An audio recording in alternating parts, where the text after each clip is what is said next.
पहलवानों से भरा ससुराल। नमस्ते जी, नमस्ते। शादी की डेट पक्की होते ही आपको खबर कर दूंगी। जी जी जरूर, हमें फोन कर दीजिएगा। अरे सरिता, ये तेरे घर पर ट्रक में भरकर कौन आया था? कितने पहलवान से लोग लग रहे थे, और तू किसकी शादी की डेट की बात कर रही है? गौरव बेटे की? अरे नाना, मेरी छोटी अर्पिता के रिश्ते की बात की है। और पहलवान लगता नहीं बल्कि पूरा ससुराल पहलवानों से भरा हुआ है। अच्छे घर के खाते पीते लोग हैं तो असर तो दिखेगा ही। तू तो सेहत के लिए हानिकारक है, तू तो सेहत के लिए हानिकारक है। अरे तेरी फूल सी बच्ची को तू पहलवानों से भरे ससुराल में कैसे भेज सकती है? अरे अगर गलती से अर्पिता से कोई गलती हो गई ना, तो तेरी बेटी को ये पहलवान लोग नहीं छोड़ेंगे। पता चले उठाकर पटक दे। और उसका पति भी पहलवान होगा। बेचारे की अब क्या जिंदगी होगी, कहीं तेरी बेटी एक फूंक में ना उड़ जाए। माँ, क्या सच में मैं अपने ससुराल में जाकर परेशान रहूंगी? वो सब पहलवान है, कहीं मुझे कुछ कर तो नहीं देंगे ना? मेरा क्या होगा मम्मी? अरे कुछ नहीं होगा कौशल्या, तू मेरी बेटी को डरा मत, समझी ना? मुझे क्या है, मैं तो बस यही कहूंगी अर्पिता बेटी, तू उस ससुराल से बच कर रहना। अब कौशल्या चली जाती है। 3 हफ्ते बाद अर्पित की शादी वीरेंद्र से हो जाती है। शादी की पहली सुबह जब वो सफाई कर रही होती थी, तब सोफा खिसक नहीं रहा था। हे भगवान, ये सोफा कितना भारी है, सरक भी नहीं रहा। अब झाड़ू कैसे लगाऊं इसके नीचे? तभी ससुर एक हाथ से पूरा सोफा ऊपर उठा लेता है। ये देख अर्पिता दंग रह जाती है। पापा जी, ये इतना भारी? अरे बहू, हम पहलवान हैं, पहलवान। क्या बहू, तू पहलवानों से भरे ससुराल में आ गई, लेकिन तुझसे ये सोफा नहीं सरक रहा। कोई बात नहीं, हम है ना, कुछ दिनों में तू भी पहलवान जैसी हो जाएगी। वो देख, मेरे तीनों बेटे और पोता कैसे अखाड़े में सुबह सुबह शुरू हो गए हैं। सुरेंद्र बहू को अखाड़े में ले जाता है, जहां उसके घर के सारे मर्द भारी बल्ले को हवा में लेकर एक्सरसाइज कर रहे होते हैं। जय बजरंगबली, तोड़ दे दुश्मन की नली।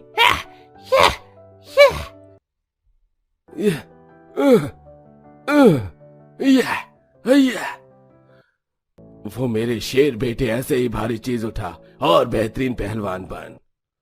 शाबाश बिरजू बेटे। वैसे आज कुश्ती के बाद क्या खाना है? अरे अब बहू आ गई है ना, बहू हमारे लिए बढ़िया बढ़िया देसी घी का खाना बनाएगी। बहुत छाछ वगैरह लेकर आ। और सुन, एक सुबह तुझे छाछ देना है, दूसरी सुबह केसर बादाम वाला दूध, और खाने में घी की रोटी, गुड़, और शाम में चिकन चावल। बिल्कुल ठीक बोले तेरे पापा जी बहू। अरे बहू, तू आ गई? कुछ और भी रह गया है तो पहलवानों के खाने के मेन्यू में तो बहू को बता दे, नई नई चीज सीख भी जाएगी। पापा जी, आप चिंता न करो, मैं अपनी देवरानी को बता दूंगी। अर्पिता, जितनी भी सेहत बनाने वाली चीज होती है ना, दाल, अनाज, चिकन, अंडा, दूध, दही, छुआरा, ये सब उनको देना है। और हाँ, अभी 5-5 किलो दही मत देना, कसरत के बाद पीते हैं ये लोग। जी जी जी जेठानी जी। बाप रे बाप, मैं ये कहाँ फंस गई? कितना सारा खाना बनाना पड़ता होगा इन लोगों को। अखाड़े में सब लोग कसरत करते हैं। अर्पिता सफाई करके खाने पर ध्यान देती है, जहां शोभित अभी उसकी मदद करवाने आ जाती है। वहां वो 10-12 अंडे नहीं, पूरी एक ट्रे उबालकर सुबह का नाश्ता तैयार करती है, और सबको बड़े बड़े गिलास का लस्सी दिया जाता है। घर का छोटा बच्चा भी बड़ी लस्सी का गिलास पी लेता है। ये देखकर अर्पिता हक्की बक्की हो जाती है। बाप रे बाप जेठानी जी, आपका छोटा बच्चा भी काफी सेहतमंद खाना खाता है, पहलवान परिवार की तरह। हाँ, 4 साल की उम्र से कसरत और पहलवानी करनी शुरू कर दी थी, तब जाकर इतना सेहतमंद हुआ है और इतना खाने पीने लगा है। अभी तो ये अपने बाप दादा जैसा बनेगा, ताकतवर। देखना, तुम्हारा बच्चा भी ऐसे ही पहलवान बनेगा। ये सुनते ही अर्पिता मन में अपने 4 साल के बच्चे को कसरत करता हुआ सोचती है और मुंडी हिलाने लगती है। नहीं नहीं, ऐसा नहीं हो सकता। अरे क्या नहीं हो सकता? कुछ देर बाद अर्पिता अपनी जेठानी के कमरे से गुजरती है, जहां जेठ जेठानी को पीछे से गले लगाता है, तो जेठानी उसे बिस्तर पर पहलवान की तरह पटक देती है। अरे शोभिता, ये तुमने क्या किया? ऐसे कौन पटकता है अपने पति को? मैं पटकती हूँ। जब तुम्हें दिख रहा है मैं काम कर रही हूँ, तो परेशान करना जरूरी है। और भूलो मत, तुम्हारी बीवी भी पहलवान है। जब मन चाहा तब पटक दूंगी, समझे ना? हाँ ठीक है, बार बार मत बताया करो कि एक पहलवानी से शादी हुई है मेरी। मैं भी पहलवान हूँ, तुम्हें भी पटक दूंगा। हाँ तो आ जाओ अखाड़े में, कर लेते हैं 2-2 कुश्ती।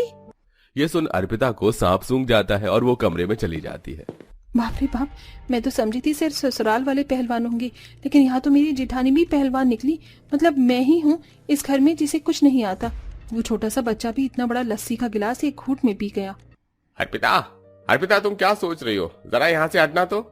अर्पिता अपने ख्यालों में होती है। वीरेंद्र उसे जरा सा हाथ लगाकर हटाता है। इतने में वो जोर से अपने बिस्तर पर गिर जाती है। मम्मी, वीरेंद्र तुमने क्या किया? ओह अर्पिता, तुम सॉरी सॉरी सॉरी, मैं ऐसा नहीं करना चाहता था। मैंने तो बस जरा सा हाथ लगाया था तुम्हें हटाने के लिए। मुझे नहीं पता था तुम इतनी जोर से गिरोगी। पर शुक्र है बिस्तर पर गिरी हो, वरना तुम्हारा सिर फूट जाता।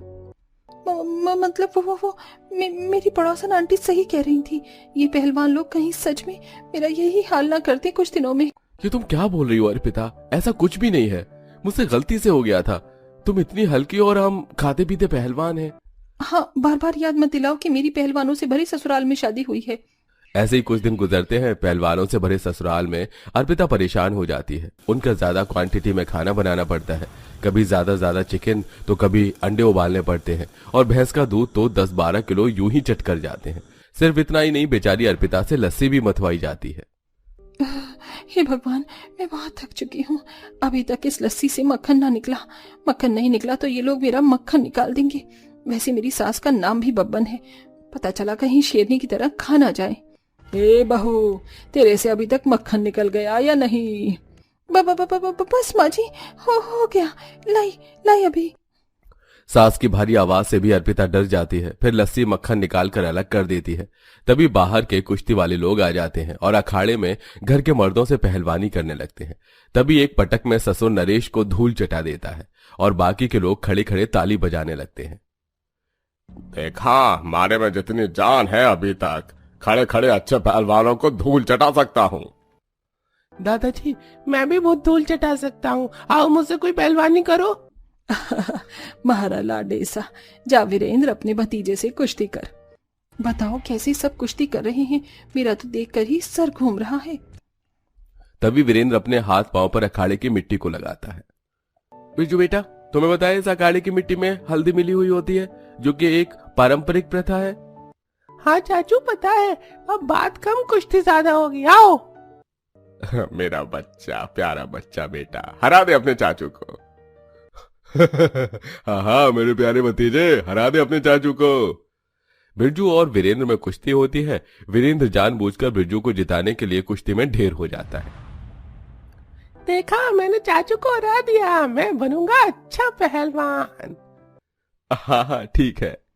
दोस्तों, मेरा भी पहलवानी करने का मन कर रहा है। आजा बहू अखाड़े के भीतर। जरूर माँ जी। तभी सास बड़ी बहू के साथ कुश्ती करती है। यह देख भी अर्पिता हक्की बक्की रह जाती है। आजा बहू, तू आजा। नहीं माँ जी, मैं नहीं। अच्छा कोई नहीं, तू डरती बहुत है। तुझे भी पहलवानी सिखानी होगी। कल से तू भी व्यायाम करेगी। अगली सुबह बहू से अखाड़े में अखाड़े के कपड़े पहनवाकर उससे भारी बल्ला उठवाया जाता है, जो कि बिल्कुल नहीं उससे उठता। माँ जी, बहुत भारी है, मुझसे नहीं हो रहा। धीरे धीरे सीख जाओगी। ये लो दूध पी लो। जिठानी जी, ये तो बहुत ज्यादा है, मुझसे नहीं पिया जाएगा। अरे बहू, तू खाती पीती नहीं है, खाया कर, तभी तो सेहत बनेगी। जबरदस्ती अर्पिता को बड़े वाला दूध से भरा गिलास पिलाया जाता है। फिर पहलवान परिवार अपने जैसा ही पहलवानी खाना, जैसे कि बहुत सारा चिकन, चावल, दाल और फल खिलाते हैं। बस माँ जी, पापा जी, वीरेंद्र हो गया, अब मुझसे नहीं खाया जाएगा। पता नहीं कैसे कैसे खली जैसे लोग हैं जो दिन में इतना अंडा, दूध, दही, मांस खा जाते हैं। चाची, आपसे ज्यादा खाना तो मैं खा जाता हूँ। आप कैसे पहलवानी बनोगी? अरे क्या आप सबने पहलवान पहलवान लगा रखा है? मुझे नहीं बनना पहलवान। मुझसे गलती हो गई पहलवानों से भरे ससुराल में आकर। आप लोग तो जबरदस्ती मुझे खाना पीना खिला रहे हैं। नहीं खाया जाता मुझसे ये सब। बहू, तुम ऐसे क्यों कह रही हो? तुम्हें यहाँ पहलवान बनाना कोई नहीं चाहता। हाँ बहू, अगर नहीं चाहती तो क्यों खिला रहे हो मुझे ये सब? क्योंकि बहू तुम कमजोर हो, ढीली ढाली हो, तो उससे सोफा भी नहीं उठता। वीरेंद्र ने बताया जरा सा हाथ लगाने पर तू बिस्तर पर गिर गई। अरे इतना कमजोर होना भी ठीक नहीं है। माना कि हम पहलवान हैं, पर तू खाना भी ठीक ढंग से नहीं खाती है, इसलिए तुझे ये सब खिला पिला रही है। और क्या अर्पिता, तुम खामखा परेशान हो गई। देखो, तुम्हें अपने पहलवान ससुराल में जैसे रहना है वैसे रहो, लेकिन सेहत का ख्याल रखो। ओह, ऐसा क्या? मुझे माफ कर दीजिए, मैंने आप सबको गलत समझ लिया। और बिरजू बेटा, सॉरी, मैं तुम पर चिल्लाना नहीं चाहती थी। कोई बात नहीं, जो हो गया सो हो गया। बस खाना अच्छे से खाया करो। इस तरह अर्पिता अपने पहलवान ससुराल में बिना पहलवानी बनने के डर से खुशी खुशी रहने लगती है। साथ ही दूध मक्खन खाकर उसकी सेहत भी तंदुरुस्त हो जाती है। माँ देखो देखो, इस बार हमारी सब्जियों के घर की छत पर कितनी ताजी ताजी कच्ची कच्ची तोरी उगी है। और माँ लौकी भी लटकी है, वो भी तोड़ लेता हूँ, फिर तुम आज मलाई कोफ्ता बनाकर खिलाना। हाँ हाँ ठीक है मेरे लाडले, अब जल्दी से सब्जी तोड़कर टोकरियों में डाल दे और नीचे आ जा। राजू जल्दी से ताजी ताजी तोरई लौकी तोड़ लेता है। पूरी सब्जियों की टोकरी सब्जियों से खचाखच भर जाती है। तभी पड़ोस के आंगन में चूल्हे पर रोटी पका रही ललिता बोलती है, ओ सरला बहन, अपने मचान की सारी सब्जियां अकेले अकेले मत खा जाना, थोड़ी तोरी मुझको भी दे देना, बड़े दिनों से चने दाल वाली तोरी खाने का दिल कर रहा है। क्यों नहीं ललिता बहन, एक क्यों 2 लौकी ले लेना, आखिरकार तुम्हारी उधारी चुकानी है। उस दिन तुम्ही से तो टमाटर लाकर भिंडी में डाला था, याद है मुझे। फिर सरला अपने यहाँ की ताजी सब्जी गांव के हर घर में बांटती है। सब लोग मिलजुल कर प्रेम भाव से रहते थे। मगर आखिरकार इस अनोखे सब्जियों के गांव के निवासियों के घर सब्जियों के कैसे थे, और क्यों सब जमीन छोड़कर अपने घर के मचान पर ताजी खेती उगाए हुए थे। फागुन का महीना अंतिम चरण पर होता है। खेतों में ताजी ताजी सब्जियों की फसलें पक कर लहला रही थी। किसान कटनी कर रहे थे। सबके चेहरे पर चहल पहल छाई है। अरे दुख के दिन गयो रे भैया, अब सुख आयो रे। ओ दुख के दिन गयो रे भैया, अब सुख के दिन आयो रे। अरे देखो देखो हरिया काका, अब की बार तो मेरे खेतों में क्या बड़े बड़े फूल गोभी और दाने वाले बढ़िया मटर उगे हैं। हाँ, सचमुच इस बार तो धरती मैया ने हम गरीब किसानों पर दया कृपा बरसाई है। सबके खेत में बहुतायत की हरी भरी सब्जी हुई है। इस साल हम गांव वालों का कच्चा मकान पक्का हो जाएगा। आपके मुंह में घी शक्कर हरिया काका। वैसे भी बरसात का मौसम आवे से पहले हम किसानों को पक्की छत बनवाने के चाहिए, नहीं तो हम किसानों की लुगाई जान खा जाई। ठीक है दिनेशवा, बन जाएगा घर। अब की बार हम किसान सीधा अपनी खेत की ताजी ताजी सब्जियां बड़े बाजार की सब्जी मंडी में बेचेंगे, तो मुनाफा ज्यादा होगा।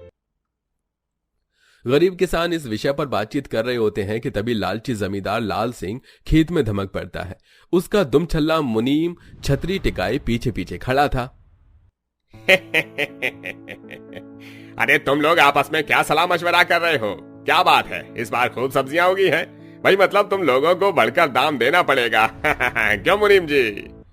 अरे जी बिल्कुल जमींदार जी, आखिर किसानों ने खेतों में साल भर मेहनत करके सब्जी उगाई है तो फल तो बनता है। जमींदार और मुनीम की चिकनी चुपड़ी बातें सुनकर दिनेश खिसियाई मिजाज में सब्जी देने से मना कर देता है। क्षमा कीजिए जमींदार जी, लेकिन इस बार हम में से कोई भी किसान आपको खेतों की ताजी सब्जी नहीं बेचेंगे, बल्कि खुद सब्जी मंडी में जाकर बेचेंगे।